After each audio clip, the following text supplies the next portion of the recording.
Man, I knew him as Jim for years and years, but I guess his real name is James Harris. Did you know him when he was, I guess, Sugar Bear Harris? I knew him as Sugar Bear Harris, but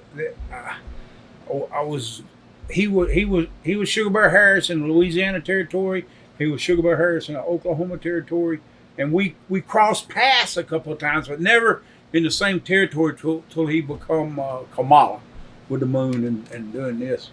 For a friend in the business, James was a friend. We spoke. When he lost I found out he lost a leg. Okay, and then I called him, and he was fixing to lose his other leg. But I thought that he was doing fine, you know, and he some reason he died, brother. I couldn't. I've lost 2 toes of diabetes, and I mean a toe ain't no leg, but it's part of my body that I wanted to carry. You know, I want all of me to go to the grave with me when I go. But say all you can carry is your birthday suit. I mean, you bring nothing into this world, and you can definitely take nothing out. But I talked to James, brother.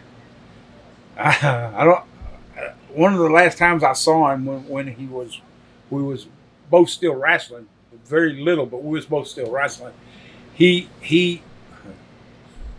a big belly, okay, and he would with the rib was, you know, and where it was during the summer. It was Oklahoma or somewhere toward Oklahoma. It was just a little spot show, and he was coming down the hallway this way, and I was coming down the hallway this way, and he got this big old belly girth. And I asked him, I said, "When's the last time you seen it?" And when's the last time you seen it? I didn't say it that kind, but you know where I'm going. And he, well, you what now? I said, "Brother, you're not supposed to be able to talk. You Ugandan Giant or whatever." And he, "Come here, Rick. Come here." I said, "No," and I took off running. Boy, he was a trip, man. I looked on the Facebook and bam, just like Bullet Bob. But Bullet Bob was 80 years old, you know. What's the other one? There's another one we just lost. Bullet Bob, Kamala, Killer Brooks. Killer Tim Brooks. Killer Tim Brooks. My God, my God. One of the last matches I had with Killer Brooks. Killer Tim Brooks was my friend. Me and Killer had a tag match in the Sportatorium. Of course, it was probably half full. You know, after the Freebirds and Bonner everything went down. Had a match with me and Killer against just 2 jobbers, and we just ate them. I mean, just ate them up, throwed them out of the match. Shit, you know, get out. But then Killer's on the mic, right? And he's talking. You know, I said, "Killer, we're not supposed to be on the mic, brother." "I don't care." I said, "What do you mean?" I said, "Okay, Killer. Okay, all right, bro. All right, easy. Get on my back." And he wanted me to go back to back, you know, and face the crowd. Any dadgum redneck in this building thinks you can get in the ring with me and Black Bart? Well, why don't y'all just come on down? I said, "Oh no, brother, we're in downtown Dallas, Texas. Now, how many? We got 5 guys coming from this direction. You got 5 guys coming from this direction, and 5 guys coming, and we got to go that way." I said, "Killer, if they get in this ring, we're gonna have to net them." He said, "Well, what do you think we're going?" I said, I don't want to fight with the fans. I want the fans to come pay and make more money." Anyway, somebody, one of the they're coming. I mean, they about 12 guys coming, you know, from various sizes, and the guards, the security, sent them back to their seats, and I said, "Give me the mic." Let's go. And up the aisle we went, and got out of it. But one of the I guess most famous stories of the Sportatorium would be Killer and Maniac Mike Davis matches, brother.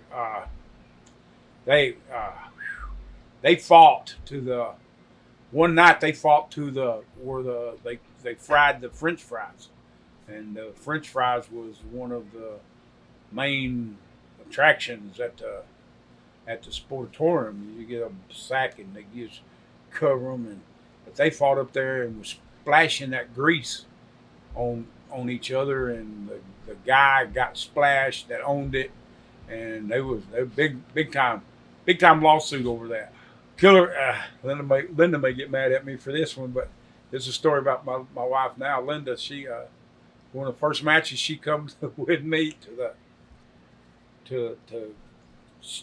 I carried one of my matches, one of my late matches. But she's walking across the parking lot where Killer goes right up to her and hits on her, tries to get her to go out with him, and she says, "Nah, Killer, you just met me. I'm here with Bart. Me and Bart's my boyfriend." And Killer looks and says, "Have you got a sister?" I was like, "Killer, you son of a gun, you!" I said, "What's up with that? Have you got a sister?" "Yeah, I got 2 or 3 that you ain't gonna see." Yeah. Killer was a trip, man. Man, we used to. Another story about Killer. We used to go. Another one, Johnny Mantell and Kay. We used to go with them, and we stood guard. I don't know if I can tell you the name of the guy, but he's on Channel 8, and he's a broadcaster for Channel 8 in this area. Big guy, but he's got a nice place out there, and he had a party. He had a big giant party out there, 4th of July or some every 4th or something. But we would go out there. And we would bodyguard his party. And he had bands out there, and we had to keep the drunks off the band and keep everybody square. And if they needed to go home, send them home or whatever. And he had big giant barrels of beer.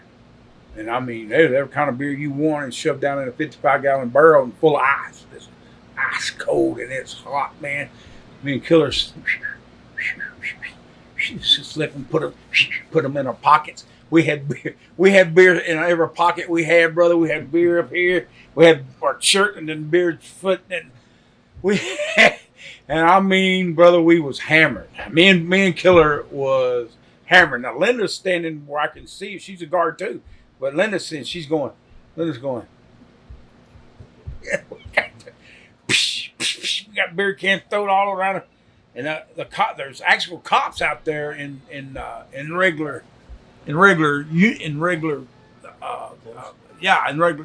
clothes, and me and Killer didn't know it, but even if they were, we wouldn't have cared. The girls are singing. There's 4-girl group, and they're singing. Well, these guys are coming. There's like 4 or 5 guys coming. They stop, and then one keeps coming. And me and Killer's on one side of that stage, and I'm on the other, brother. And we Killer. And brother, that guy comes, and we grab him. And I mean, shot his butt right between. It's like we was bowling with him, right? Anyway, come back, and we got back and we was drinking. Then now we're really hammering them. The cop goes over and says, "Hey Johnny, is those 2 guys your Bart?" These said, "Yeah, they're Bart. They're." He said, "They ain't worth a plug nickel." Johnny looked at him and said, "I'll take them 2 guys against any 5 you got, drunk or sober." He said, "Just bring them on down. Just bring them on. Come on." drunk or sober. I said them two guys right there were whooped, and at that time we probably could have, but not now. But Killer Tim Brooks, Kamala, God bless them and rest in peace, my brothers, because they don't. None of us know when our number's up, brother. Only the good Lord knows, and we get no time win. We get no, and you can't, like I said before, you can't carry nothing with you. Because you can't bring nothing with you, and you can't carry nothing with you when you leave. Bullet Bob Armstrong, y'all rest in peace, my brothers. Y'all jobs are done. Y'all jobs are done. God bless y'all, and God bless y'all's family.